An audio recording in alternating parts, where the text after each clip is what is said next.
இந்த நாளில் கர்த்தர் நமக்கு கொடுக்கிற வார்த்தை என்ன தெரியுங்களா? நீ எனக்கு முன்பாக நடந்து கொண்டு உத்தமனாயிரு. எத்தனை பேர் ஆண்டவருக்கு உத்தமமாய் இருக்க வேண்டும் என்று விரும்புகிறீங்க? அல்லேலூயா. ஆண்டவருக்கு முன்பாக நாம் உத்தமமாய் இருக்கும் பொழுது ஆண்டவர் நமக்கு நன்மையை கொடுக்கிறவராய் இருக்கிறார். உத்தமமாய் இருக்கும் பொழுது கர்த்தரே நமக்கு துணையாக இருக்கிறார். உத்தமமாய் இருக்கும் பொழுது ஆண்டவரே நமக்கு பாதுகாப்பாக இருக்கிறார். அல்லேலூயா. அதனால பாருங்க, ஒவ்வொரு நாளும் கர்த்தருக்கு முன்பாக நாம் உத்தமமாய் இருக்கும் பொழுது நம்முடைய வழிகளெல்லாம் கர்த்தர் வாய்க்கு பண்ணுகிற தேவனாக இருக்கிறார். பிரசங்கி 7:8 வாசிக்கிறோம். பெருமை உள்ளவனை பார்க்கிலும் பொறுமை உள்ளவன் உத்தமன் என்று சொல்லப்பட்டிருக்கிறது. யார் உத்தமன்? பொறுமை உள்ளவன். இந்த நாளிலே ஆண்டவர் நமக்கு இயேசு கிறிஸ்துவுக்குள்ளே இருந்த அந்த பொறுமையை நமக்கு கொடுக்க போகிறார். அல்லேலூயா. பொறுமை இல்லைன்னா நம்ம வாழ்க்கையில எத்தனையோ ஆசீர்வாதங்களை நம்ம இழந்துருவோம். நமக்கு வர வேண்டிய உயர்வுகளை நம்ம இழந்து போய்விடுவோம். வேலை செய்கிற இடத்துல, நம்முடைய குடும்பத்திலே, ஊழியத்தின் காரியத்திலே, நம்முடைய தனிப்பட்ட வாழ்க்கையிலே பொறுமை மிக மிக நமக்கு அவசியமாய் இருக்கிறது. தாவீதை நாம் சங்கீதத்திலே பார்க்கும் பொழுது தாவீது சொல்லுகிறார், சங்கீதம் 40:1, கர்த்தருக்காக பொறுமையுடன் காத்திருந்தேன், அவர் என்னிடமாய் சாய்ந்து என் கூப்பிடுதலை கேட்டார். அல்லேலூயா. எத்தனை பேர் ஆண்டுடைய சமூகத்துல பொறுமையாய் காத்திருக்கிறோம்? நம்ம ஜெபிச்ச உடனே அற்புதங்கள் நடக்கணும், நம்ம ஜெபிச்ச உடனே ஜெபத்திற்கு பதில் வரணும் அப்படின்னு சொல்லி நம்ம நினைக்கிறது தவறல்ல. ஆனால் ஆண்டவர் நமக்கு அற்புதங்களை செய்யும் வரைக்கும் நம்ம ஆண்டுடைய சமூகத்தில் எப்படி காத்திருக்க வேண்டும்? பொறுமையாக காத்திருக்க வேண்டும். நீங்க பொறுமையாக இருக்கும் பொழுது கர்த்தர் உங்களுக்கு பரிபூர்ண நன்மைகளை கொடுக்கிறவராக இருக்கிறார். விசுவாசிக்கிறீங்களா? இந்த 10 மாதமும் தேவனுடைய வாக்குத்தத்தத்தை நிறைவேற நீங்க பொறுமையாய் காத்திருக்கலாம். கர்த்தருடைய தீர்க்க தரிசன வார்த்தைகள் நிறைவேற நீங்க பொறுமையாய் காத்திருக்கலாம். இன்னும் என் வாழ்க்கையில் அற்புதம் நடக்கல, இன்னும் ஆண்டவருடைய வார்த்தைகள் நிறைவேறலை என்று சொல்லி ஒருவேளை சோர்ந்து போன நிலைமையில வந்திருக்கலாம். ஆனால் ஆண்டவர் இந்த நாளில நம்மை பார்த்து சொல்லுகிறார், நம்ம கர்த்தருக்கு பொறுமையாய் இருப்பது நம்முடைய வாழ்க்கையில பூரணமான ஆசீர்வாதத்தை கொண்டு வரும். அல்லேலூயா. அல்லேலூயா. நம்ம வேதத்திலே வாசிக்கும் பொழுது நீதிமொழிகள் 25:15 வாசிக்கிறோம், நீண்ட பொறுமையினால் பிரபுவையும் சம்மதிக்க பண்ணலாம். நம்ம பொறுமையா இருக்கும் பொழுது ராஜாக்களை கூட நம்ம சம்மதிக்க பண்ண முடியும். எப்படிப்பட்ட கடின இருதயம் உள்ளவர்களை கூட கர்த்தர் மாற்றுகிறவராய் இருக்கிறார். பொறுமையின் தேவன் நமக்குள்ளே இருக்கிறார். அவர் பொறுமையில் எப்படிப்பட்டது தெரியுங்களா? ஐஸ்வர்யம் உள்ளவராய் இருக்கிறார். ரோமர் 2:4 வாசிக்கிறோம். ரோமர் 2:4 வாசிப்போம்.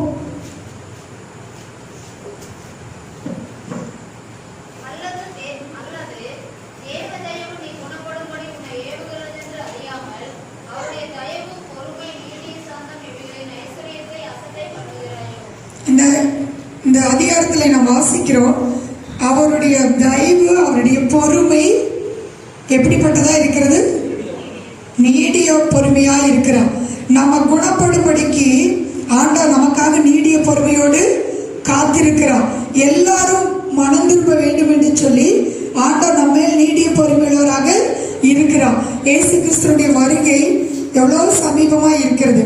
அதே நேரத்தில் அவர் நம்ம மேல நீடிய பொறுமையுள்ளவராக இருக்கிறார். நாம் எல்லாரும் ரட்சிக்கப்பட வேண்டும், நாம் எல்லாரும் கெட்டு போகாமல் மனம் திரும்ப வேண்டும், ஆண்டவரை அறிகிற அறிவிலே நாம் வளர வேண்டும், அவருடைய வரிக்கு நாம் ஆயத்தமாக வேண்டும் என்று சொல்லி அவர் நம்ம மேல பொறுமையா இருக்கிறார். அவருடைய நீடிய பொறுமை நமக்கு ரட்சிப்பா இருக்கிறது. அல்லேலூயா. அதனால பாருங்க, நாளைக்கு மனம் திரும்பலாம், நாளைக்கு நம்ம அந்த பாவத்தை விடலாம் அப்படின்னு சொல்லி நம்ம காலத்தை தாழ்த்தாம இன்றைக்கே அனுக்கிற காலம், இன்றைக்கே ரட்சணை. நாம் இன்றைக்கு ஆண்டுடைய சத்தியத்தை கேட்போமானால் இன்றைக்கே நாம் ஒப்பு கொடுக்க வேண்டும், இன்றைக்கே நாம் தீர்மானங்களை எடுக்க வேண்டும்.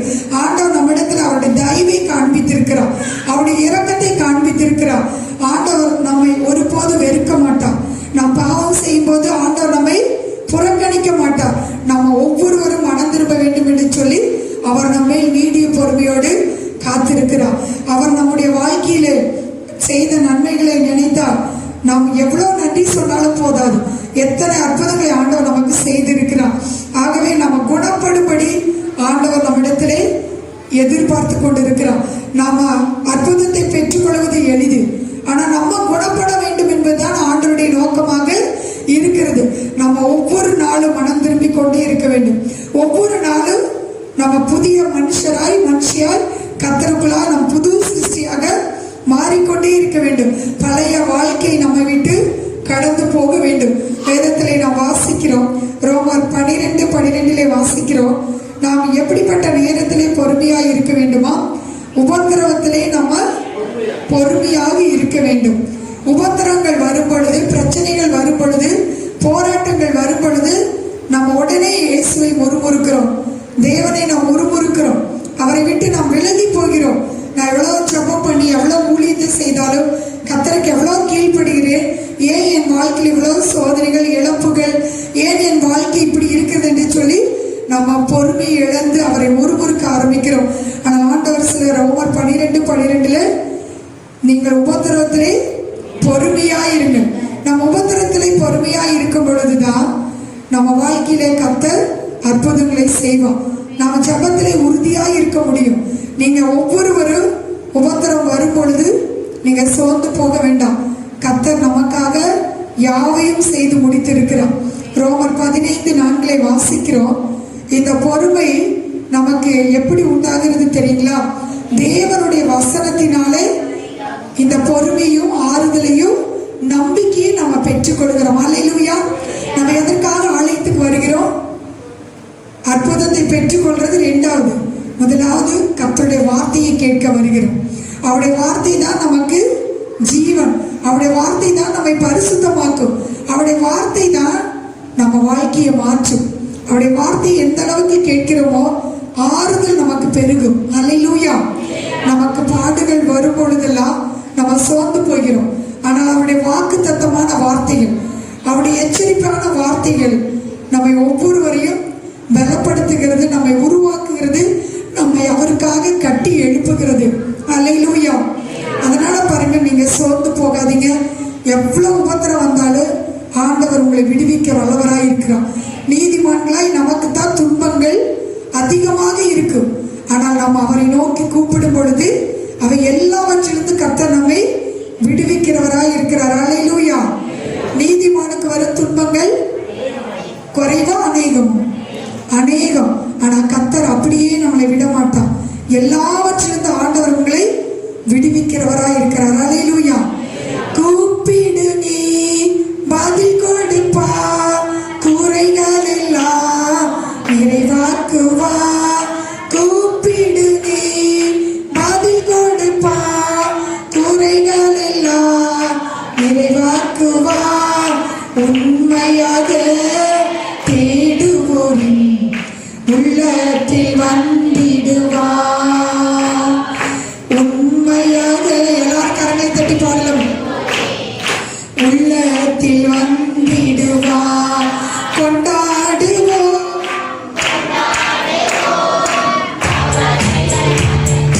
நாம் பாடுவோம், கொண்டாடுவோம், கொண்டாடுவோம். கவலைகள் மறந்து நாம் பாடுவோம். இயேசு ராஜா வந்திருக்கிறார். எல்லோரும் கொண்டாடுவோம், கைதட்டி நாம் பாடுவோம். அல்லேலூயா. நம்ம பேசுகிறதற்கு பொறுமையாக இருக்க வேண்டும். அதுதான் நம்மளால முடியாத காரியமா இருக்கிறது. ஒரு வார்த்தை சொல்றதுக்கு முன்பாக நம்ம சரியாக கேட்டும் கேளாமையே நம்ம பேசிடுவோம். நம்ம எந்த அளவுக்கு பேசுகிறதுக்கு பொறுமையாக இருக்கிறோமோ அந்த அளவுக்கு நம்ம நாவை பாவத்திற்கு தேவன் விலக்கி காத்து கொள்வோம். நம்ம தேவனுடைய வசனத்தை கேட்கறதுக்கு தீவிரமா இருக்கணும். ஆனா பேசுகிறதுக்கு நம்ம பொறுமையாக இருக்க வேண்டும். யோபுவை குறித்து ஆண்டவர் சொல்லுகிறார். யாக்கோபு 5:11 வாசிக்கிறோம். யோபு பொறுமையாய் இருந்தவர். உபத்திரத்திலே யோபுக்கு வந்த இழப்புகளிலே யோபு ஆண்டவரை குறை சொல்லவில்லை, முறுமுறுக்கவில்லை. யோபு 1:1 வாசிக்கிறோம். யோபு உத்தமன் என்று சொல்லி. யோபு தேவனுக்கு பயந்தவன், பொல்லாப்புக்கு விலகுகிற மனுஷன். ஆனால் அப்படிப்பட்ட யோபுடைய வாழ்க்கையிலே ஒரே நாளிலே அவ்வளவு பெரிய இழப்புகள் வந்தது. ஆனால் இந்த சூழ்நிலையிலும் யோபு நிதானமாய் பேசினார் என்று யோபு 42ஆம் அதிகாரத்திலே யோபுவின் நண்பர்களிடத்திலே ஆண்டவர் யோபுவை குறித்து சாட்சி கொடுக்கிறதை பார்க்கிறோம். அல்லேலூயா. பிரச்சனை நேரத்திலே, போராட்டங்கள் நேரத்திலே நம்மை குறித்து தேவன் சாட்சி கொடுக்க வேண்டும். என்னுடைய மகன் நிதானமாய் பேசினார்கள் என்று சொல்லி. ஏன்னா நம்ம வாழ்க்கையில பிசாசானவன் நம்முடைய வாயின் வார்த்தைகளிலே நம்மை சிக்க வைப்பான். நம்முடைய வாயின் வார்த்தைகளிலே நம்மை தேவனை பற்றி குறை சொல்ல வைப்பான். அவரை முறுமுறுக்கும்படி வைப்பான். நம்ம ஒவ்வொரு பிரச்சனை நேரத்திலும் நம்முடைய கண்கள் இயேசுவை நோக்கி பார்க்க வேண்டும், தேவனை நோக்கி பார்க்க வேண்டும். அவரிடத்திலிருந்து உங்களுக்கு உதவி வரும், அவரிடத்திலிருந்து உங்களுக்கு ஆறுதல் வரும், அவரிடத்திலிருந்து உங்களுக்கு எல்லா நன்மைகளும் கடந்து வரும். யோபுவை குறித்து நம்ம பார்க்கிறோம். யோபு தன்னுடைய நண்பர்களைப் போல பேசவில்லை, நிதானமாய் பேசினான். கர்த்தர் கொடுத்ததுக்கும் எடுத்ததற்கும் ஸ்தோத்திரம் என்று சொன்னான். யோபுவை ஆண்டவர் முன்னிலைமையை பார்க்கலும் பின்னிலைமையை ரெட்டிப்பாக ஆசீர்வதித்தார். அல்லேலூயா. யோபு பூர்ண வயசுள்ளவராய் மரித்தார். எவ்வளவு பெரிய ஆசீர்வாதத்தை ஆண்டவர் யோபுக்கு கொடுத்தார். இன்றைக்கு நம்முடைய நாவிலே பொல்லாப்பை பேசும் பொழுது, நம்முடைய நாவில கபடான வார்த்தைகளை பேசும் பொழுது நம்முடைய ஆயுஸ் நாட்களே குறைந்து போகும். நல்ல நாட்களை நம்ம காண வேண்டும் என்றால், நீடித்த ஆயுளோடு நம்ம இருக்க வேண்டும் என்றால் நம்முடைய நாவை நாம் காத்துக்கொள்ள வேண்டும். நம்ம பேசுகிறதுக்கு பொறுமையாக இருக்கும் பொழுது பாருங்க, கர்த்தர் நமக்கு ஜீவனை ஆயுஸ் நாட்களை கர்த்தர் பெருக பண்ணுவார். அல்லேலூயா, அல்லேலூயா. வேதத்தில் நாம் பார்க்கும் பொழுது யாக்கோபு 5:17 வாசிக்கிறோம். நம்ம எத்தனை நாட்கள் பொறுமையோடு இருக்க வேண்டும்? கர்த்தர் வருமளவு நீடிய பொறுமையோடு இருங்க. ஆண்டவராகிய இயேசு கிறிஸ்து எப்போ வருவார் நமக்கு தெரியாது. ஒருவேளை அவருடைய வருகை இன்றைக்கு கூட இருக்கலாம், நாளைக்கு இருக்கலாம். ஆனால் அவர் வருகிற நேரம் எப்போ என்று நமக்கு தெரியாது. ஆனால் சீக்கிரமாக வரப்போகிறோம். அது வரைக்கும் நம்ம எப்படி இருக்கணும்? நீடிய பொறுமையோடு காத்திருக்கணும். நம்ம பெற்றுக்கொண்ட ரட்சிப்பை நம்ம காத்துக்கொள்ளணும். பெற்றுக்கொண்ட விசுவாசத்தை காத்துக்கொள்ள வேண்டும். ஆண்டவருக்காக முடிவு பறிந்து நாம் நிலை நிற்கும் பொழுதுதான் நாம் ரட்சிக்கப்பட முடியும். ஆண்டவருடைய வருகைக்கு ஆயத்தமாகிற நம்ம எப்பொழுதும் விழித்திருந்து ஜெபம் பண்ணி அவருக்கு முன்பாக நம்ம உத்தமமாய் இருக்க வேண்டும். தேவ பக்தியுள்ளவர்களாய் நடக்க வேண்டும். கரதறி இல்லாமல் பரிசுத்தமுள்ள ஒரு வாழ்க்கை வாழ நம்மை அர்ப்பணிக்க வேண்டும். இயேசு கிறிஸ்து எப்ப வேண்டுமானாலும் வரலாம். வாசற்படியில் இருக்கிறார். வாசற்படியில் நின்று கொண்டிருக்கிறவர் உள்ளே வருகிறதுக்கு எவ்வளவு நேரம் ஆகும்? அப்படிப்பட்ட ஒரு காலத்துல தான் நம்ம வாழ்த்து கொண்டிருக்கிறோம். இன்னைக்கு நிறைய பேர் இயேசு எப்ப வருவார்னு சொல்லி அந்த நாட்களே ஆராய்ந்து கொண்டிருக்கிறோம். ஆனா நம்ம அவர் எப்ப வந்தாலும் நம்ம அவரை சந்திக்க ஆயத்தமாக இருக்கிறோமோ? ஆண்டவர் சொன்னா, எப்பொழுது நீங்க விழித்திருங்க, தெளிந்த புத்தியுள்ளவர்களாய் இருங்க. ஆண்டவராய் இயேசு கிறிஸ்துவை சந்திக்க நம்ம எப்பொழுதும் ஆயத்தமாய் இருக்க வேண்டும். காலையில் எழுந்த உடனே நம்ம பிரச்சனைகளே நினைத்து கொண்டிருக்கிறோம், நம்முடைய குடும்பத்தின் சூழ்நிலையை நம்ம நினைத்து கொண்டிருக்கிறோம். இன்றைக்கு இயேசு வந்தால் அவரோடு கூட நானும் என் வீட்டாரும் அவருக்கு முன்பாக நிற்க வேண்டும் என்று சொல்லி எத்தனை பேர் நம்ம ஆவலோடு இருந்து கொண்டிருக்கிறோம். நீங்க கர்த்தருக்காக படுகிற எந்த பிரயாசமும் வீணாக போகாது. ஆலயத்துக்கு வந்து ஜெபிக்கிற ஜெபங்கள் வீணாக போகாது. எவ்வளவு கூட்டங்களில் கலந்து கொண்டாலும் அது எல்லாவற்றுக்கும் கர்த்தர் பலனை வைத்திருக்கிறார். பாருங்க, இயேசு கிறிஸ்து வரும் பொழுது நமக்கு ஒரு பலனை கொண்டு வருகிறார். விசுவாசிக்கிறீங்களா? அவரோடு கூட அவருடைய பலன் நீங்க உற்சாகமா இருக்கிறீங்களோ அந்த பலன் உங்க கூடவே வரப்போகிறது. அல்லேலூயா. எத்தனை பேர் அவரிடத்துல பலனை எதிர்பார்த்து கொண்டிருக்கிறீங்க? பொறுமையினால நம்ம ஆத்துமாக்களை காத்துக்கொள்ள வேண்டும். பொறுமையா இருந்தால் தான் ஆத்துமாக்களை ஆதாயப்படுத்த முடியும். நம்ம ரட்சிக்கப்படுறதுக்கு ஆண்டவர் எவ்வளவு வருடம் காத்திருந்தார். மற்றவர்களுடைய ரட்சிப்புக்காக நம்ம அவசரப்படவே கூடாது. அவர்களை ஆண்டவர் ரட்சிக்கும் வரைக்கும் தொடர்ந்து அவர்களுக்காக நம்ம ஜெபித்து கொண்டே இருக்க வேண்டும். யாக்கோபு 5:8 வாசிக்கிறோம். நீடிய பொறுமையோடு இருந்து உங்கள் இருதயங்களை ஸ்திரப்படுத்துங்கள். அல்லேலூயா. சாதாரண பொறுமைன்னு சொல்லல, நீடிய பொறுமையோடு இருந்து நம்ம இருதயத்தை ஸ்திரப்படுத்தணும். நம்ம இருதயம் ஸ்ட்ராங்கா இருக்கணும்னா நீடிய பொறுமையா இருக்கணும். நம்ம இருதயம் திடமானதா இருக்கணும். கர்த்தருக்கு காத்தனுடைய இருதயம் எப்படி இருக்கும்? திடமானதா இருக்கும் என்று வாசிக்கிறோம். மத்தேயு 18:26 வாசிப்போம். மத்தேயு 18:26.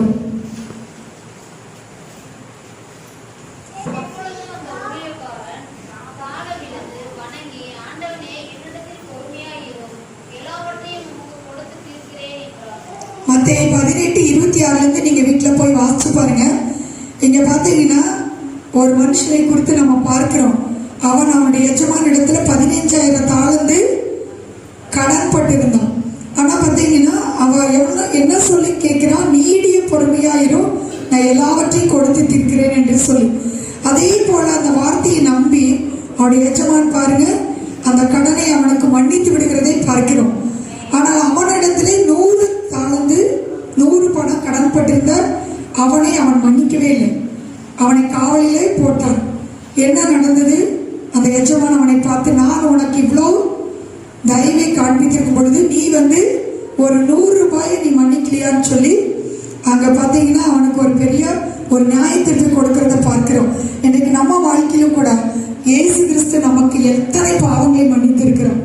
நம்ம செய்த பாவங்கள் எல்லாம் ரட்சிக்கப்பட்டதிலிருந்து இந்த நாள் வரைக்கும் எத்தனையோ தவறுகளை செய்திருக்கிறோம். ஆனால் ஆண்டவர் அவைகளை எண்ணிட்டாரானால் இந்த இடத்துல நம்ம கர்த்தரை ஆராதிக்கவே முடியாது. நமக்கு ஆண்டவர் செய்த நன்மையிலே பெரிய நன்மை எது தெரியுங்களா? நம்முடைய திரளான பாவங்களை மன்னித்திருக்கிறார். நம்முடைய அக்கிரமங்களை எல்லாம் அவர் கவனித்திருப்பாரானால் நம்மளால் நிலைத்து நிற்கவே முடியாது. ஆண்டவர் நமக்கு மன்னிக்கிறதுக்கு தயவு பெருத்தவராய் இருக்கிறார். அவருடைய தயவு தான் நமக்கு நீடிய வாழ்வாக இருக்கிறது. அல்லேலூயா. நமக்கு மாத்திரம் ஆண்டவர் மன்னிப்பு தரலினா நம்ம இன்றைக்கு சந்தோஷமாய் ஆண்டவரை ஆராதிக்க முடியாது. நம்முடைய ஜபங்களுக்கு பதிலே பெற்றுக்கொள்ள முடியாது. நம்முடைய ஆத்மா சஞ்சலத்திலும் வருத்தத்திலும் வேதனையிலும் வாழ்ந்து கொண்டிருக்கும். ஆண்டவர் நமக்கு எவ்வளவு இரக்கத்தை காண்பித்திருக்கிறார். நமக்கு தேவன் எப்படி மன்னித்தாரோ அதே போல நம்ம மற்றவர்களுக்கு மன்னிக்கவர்களாய் இருக்க வேண்டும். அவர்களிடத்தில் நாம் நீடிய பொறுமையோடு நாம் இருக்க வேண்டும்.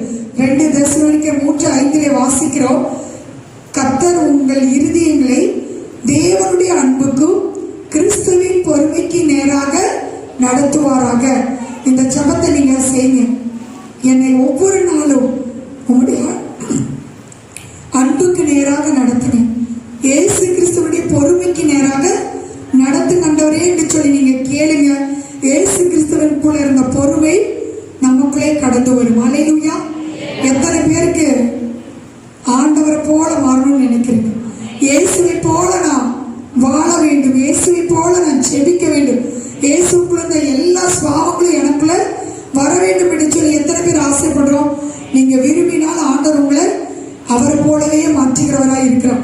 ஒவ்வொரு நாளும் கிறிஸ்து இயேசுவை நம்ம கவனித்து பார்க்கணும். எபிரேயர் 3:1 வாசிக்கிறோம், கிறிஸ்து இயேசுவை நம்ம கவனித்து பார்க்கணும். அவரை போல தாழ்மை, அவரை போல மன்னிக்கிற குணம், அவரை போல அன்பு, அந்த அன்பு நமக்குள்ளே இருக்கும் பொழுது நீடிய பொறுமையை அவர் நமக்கு கொடுக்கிறவராய் இருக்கிறார். நாம் நீடிய பொறுமையாய் இருந்தா எத்தனையோ பேரை நாம் ஆண்டவருக்குள்ள வழி நடத்த முடியும். நீடிய பொறுமையாய் இருக்கும் பொழுது பாருங்க, தேவன் நம்ம ஏற்ற காலத்திலே உயர்த்துகிறவராய் இருக்கிறார். ஆவியின் கனிகளில் ஒன்று நீடிய பொறுமை. பரிசுத்த அபிஷேகத்தை எத்தனை பேர் பெற்றுக்கொண்டு இருக்கிறோம்? அபிஷேகத்தை பெற்றுக்கொள்ளாதீங்க, நீங்க அதுக்காக செவிங்க. தாகத்தோடு நேரமே வாங்க. எல்லாரும் பாட்டு பாடி ஆராதிக்கும் பொழுது நீங்களும் கூட கர்த்தரை ஆராதிங்க. கர்த்தருடைய நாமத்தை நீங்க தொழுது கொள்ளுங்க, ஸ்தோத்திர பலிகளை செலுத்துங்க. உங்களை கர்த்தர் நிரப்புவார். அல்லேலூயா. நீங்க எந்த அளவுக்கு உங்க வாயை விரிவாய் திறக்கிறீங்களோ அந்த அளவுக்கு சீக்கிரத்தில் அபிஷேகத்தை பெற்றுக்கொள்வீங்க. எத்தனை பேர் அபிஷேகம் பெறலாம்? வைக்கப்படாம கையை உயர்த்துங்க. இன்றைக்கு ஆண்டவர் உங்களுக்கு இந்த அபிஷேகத்தை கொடுக்க போகிறார். அபிஷேகம் பெற்றவங்களெல்லாம் கையை உயர்த்துங்க.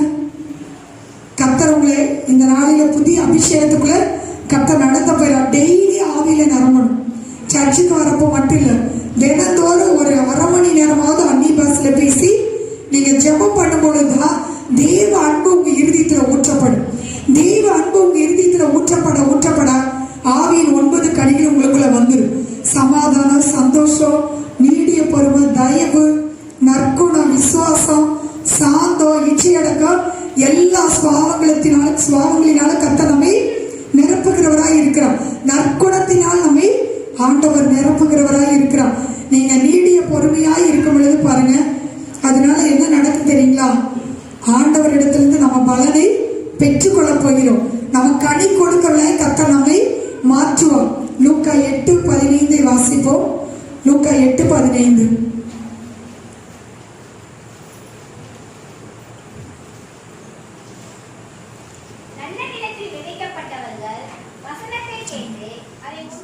நினைக்கிறீங்க நம்ம கேட்ட வசனங்கள் எதுவுமே வீணாய் போகக்கூடாது.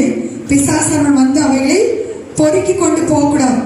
நம்ம இறுதியமாகிய நிலத்திலே இந்த விதையாகிய வசனம் 100 மடங்கு பலன் கொடுக்க வேண்டும்.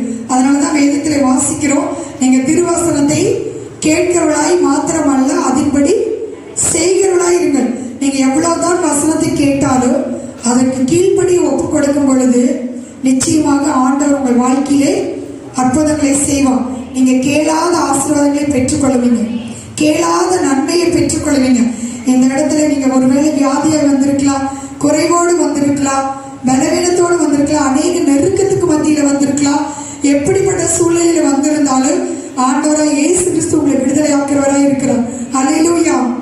எபிரேயர் 12:1 வாசிக்கிறோம், நம்ம இயேசுவை நோக்கி ஓடும் பொழுது பொறுமையாக ஓடுவோம்.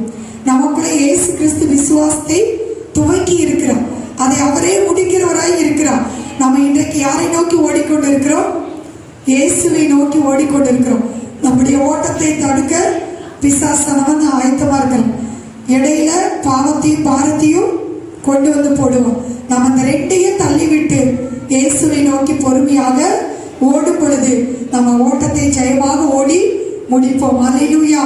அதனால பொறுமையை ஆண்டவர் இன்றைக்கு நமக்கு கொடுக்கிறவராய் இருக்கிறார்.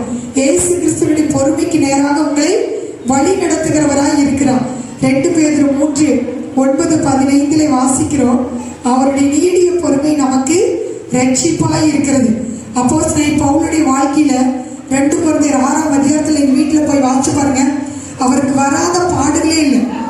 அவர் எத்தனை முறை குளிரிலே இருந்தார், எத்தனை முறை பசியிலே இருந்தார், தாகத்திலே இருந்தார், எத்தனை முறை காவலிலே வைக்கப்பட்டார், எத்தனை முறை அவர் அடிகள் வாங்கினார். சவுக்குல 39 அடிகள் 5 முறை, கல்லால 4 முறை. இப்படியாக அவருக்கு வந்த உபத்திரங்கள் எல்லாம் அதிகம். ஆனால் இப்படிப்பட்ட உபத்திரத்தில் அவர் எப்படியா இருந்தாராம்? மிகுந்த பொறுமையா இருந்தார். இன்றைக்கு நம்ம வாழ்க்கையில ஒரு சின்ன சோதனை வந்தாலே நம்ம பொறுமையை இழந்து விடுகிறோம். ஆலயத்துக்கு வரதை நிறுத்தி விடுறோம், ஜெபிக்கிறத நிறுத்தி விடுறோம், தேவனை தேடுகிறத நம்ம நிறுத்தி விடுகிறோம். ஆனால் ஆண்டவர் நம்மை பார்த்து சொல்றார், நீங்க எவ்வளவு பொறுமையா இருக்கிறீங்களோ அந்த அளவுக்கு தேவன் உங்கள் வாழ்க்கையிலே அற்புதங்களை செய்கிறவராய் இருக்கிறார். வெளிப்படுத்தின விசேஷம் 3:10 வாசிக்கிறோம், ஆண்டுடைய வசனத்தை நம்ம காத்து கொள்ள வேண்டுமா? பொறுமையை நீங்க வெளிப்படுத்தின விசேஷம் 3:10 வாசிங்க.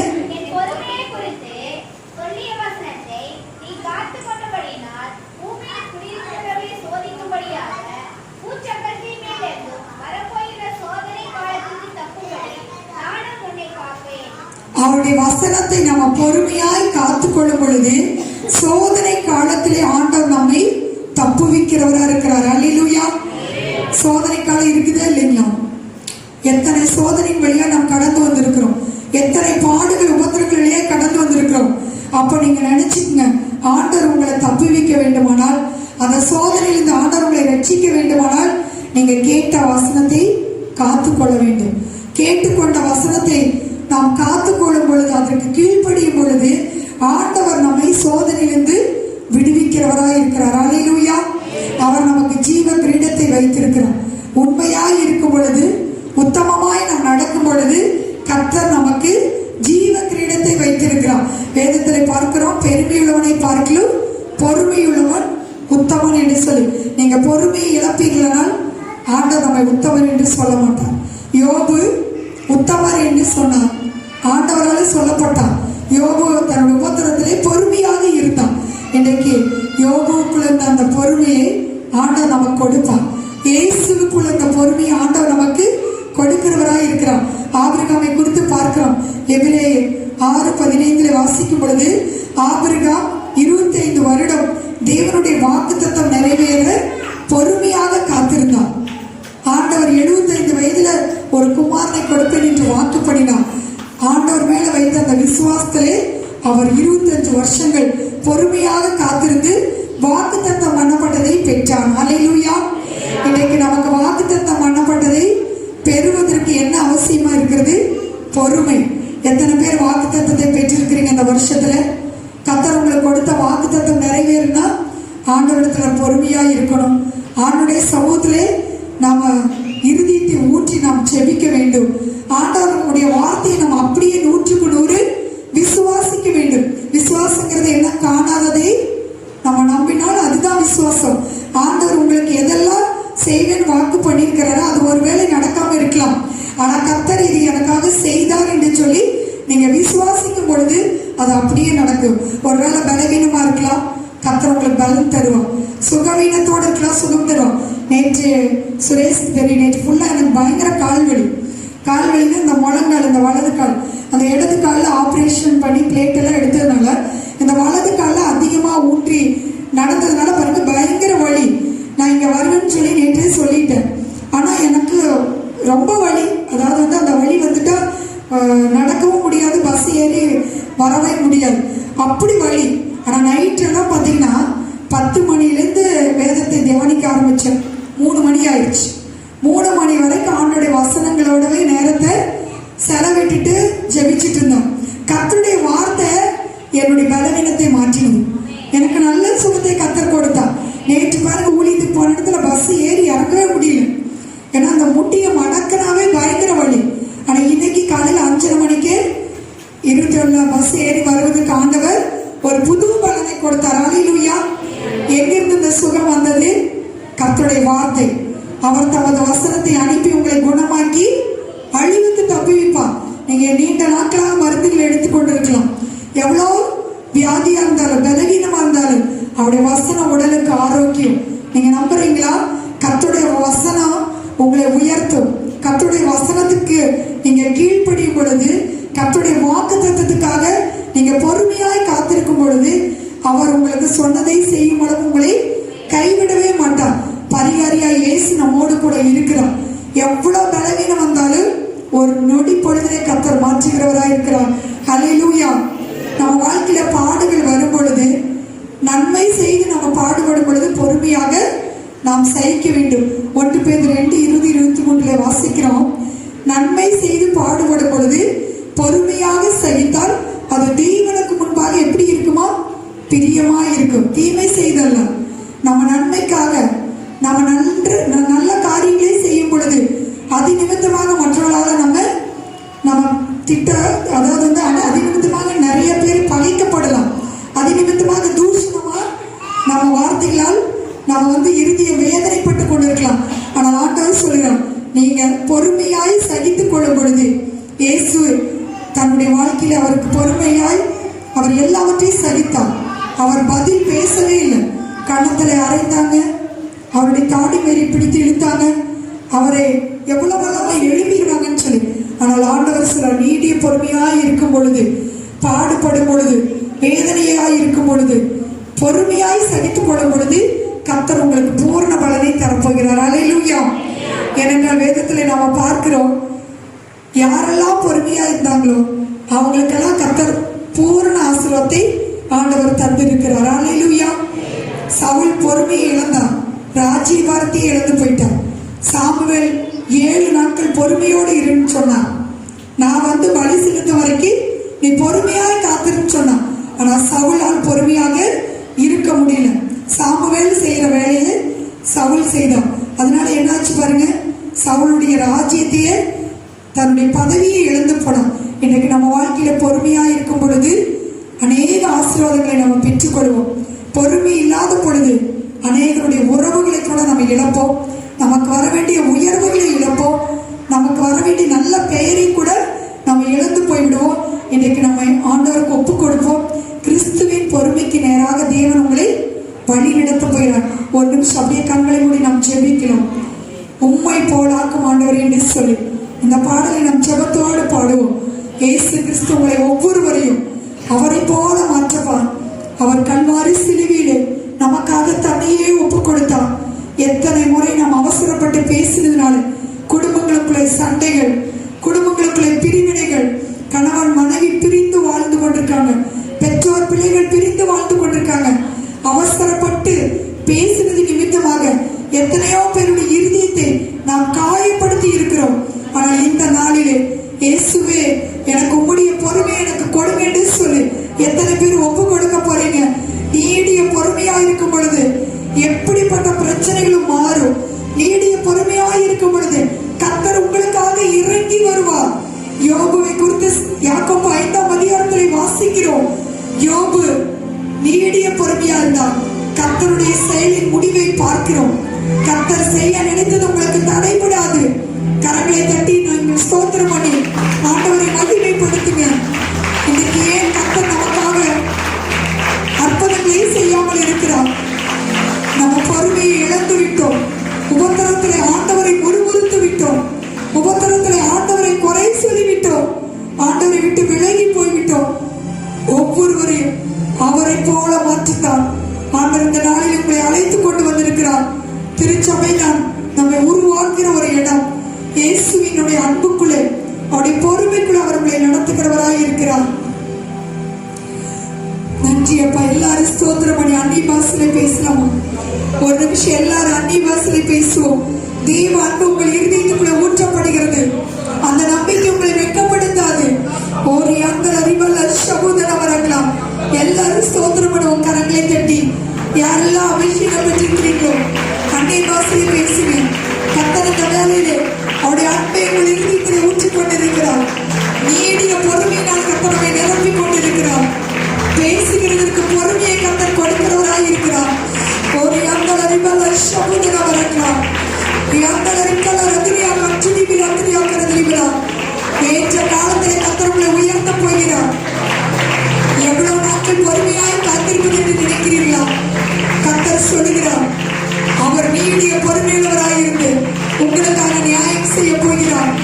தம்மை நோக்கி இரவும் பகலும் கூப்பிடுவருடைய காரியத்திலே நீடிய பொறுமையுள்ளவராயிருந்து நியாயம் செய்யாமல் இருப்பாரோ? சீக்கிரத்தில் நியாயம் செய்வேன் என்று வாக்கு கொடுக்கிறார். கரங்களை தட்டி ஆண்டவரை மகிமைப்படுத்துங்க. அவர் உங்களுக்கு சீக்கிரத்தில் நியாயம் செய்ய போகிறார். சீக்கிரத்தில் கர்த்தர் உங்களுக்கு அற்புதங்களை செய்ய போகிறார். நன்றி அப்பா. எல்லாரும் அன்னை பாஷையில பேசுவோம். ஸ்தோத்திரம் பண்ணுங்க. இப்பொழுது அபிஷேகத்தை பெற்றுக்கொள்ளுங்க. யாவர் மேல கர்த்தர் தம்முடைய ஆவியை ஊற்றிக் கொண்டிருக்கிறார். ஒரு புதிய அபிஷேகத்தை பெற்றுக்கொள்ளுங்க. ஜெப ஆவியினால் கர்த்தர் உங்களை நிரப்பிக் கொண்டிருக்கிறார். ஆவியின் 9 கனிகளால் உங்களை நிரப்பிக் கொண்டிருக்கிறார். ஒரு எல்லாரும் ஸ்தோத்திரம் பண்ணுங்க. கர்த்தர் உங்களை நிரப்புகிறார்.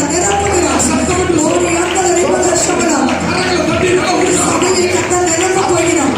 ஆத்துமாக்களை நிரப்ப போகிறார்.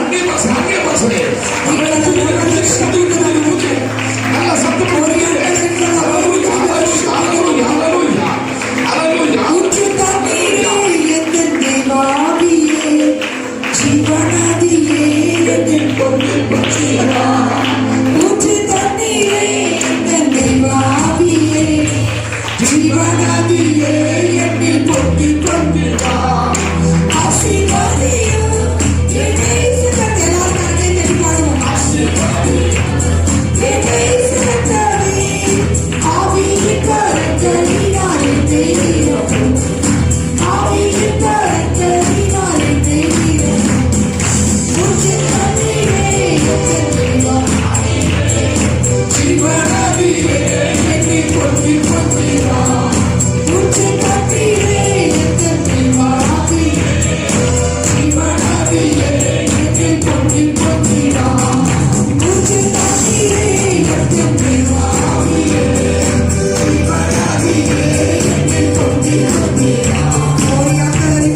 நினைத்தாலும் அவர் தூக்கி சுமக்கிறவராய் இருக்கிறார்.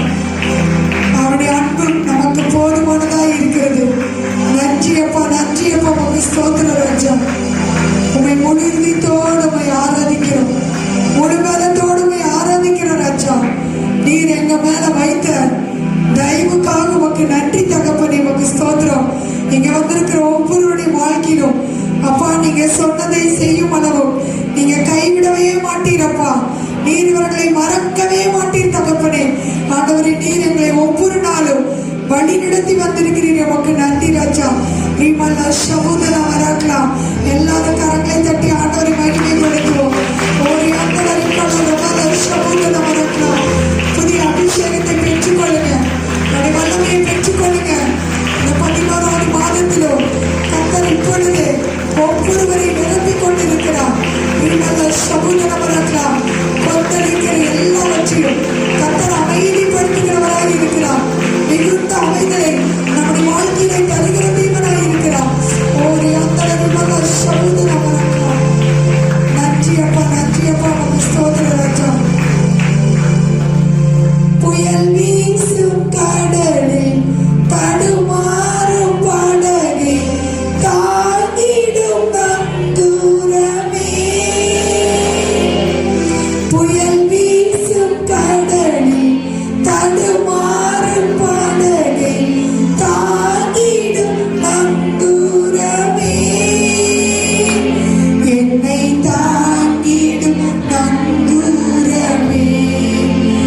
ஆட்கொண்ட தெய்வம் திருப்பாதம் அமர்ந்து ஆறுதல் அடைகின்றேன். அமைதி பெறுகின்றேன்.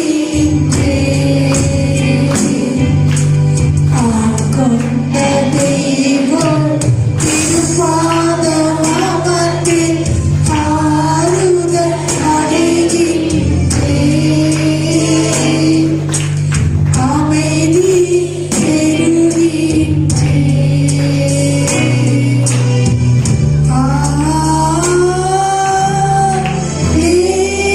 அல்லேலூயா, அல்லேலூயா,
செலுத்துகிறோம், நன்றி செலுத்துகிறோம், நன்றி செலுத்துகிறோம், நன்றி செலுத்துகிறோம்.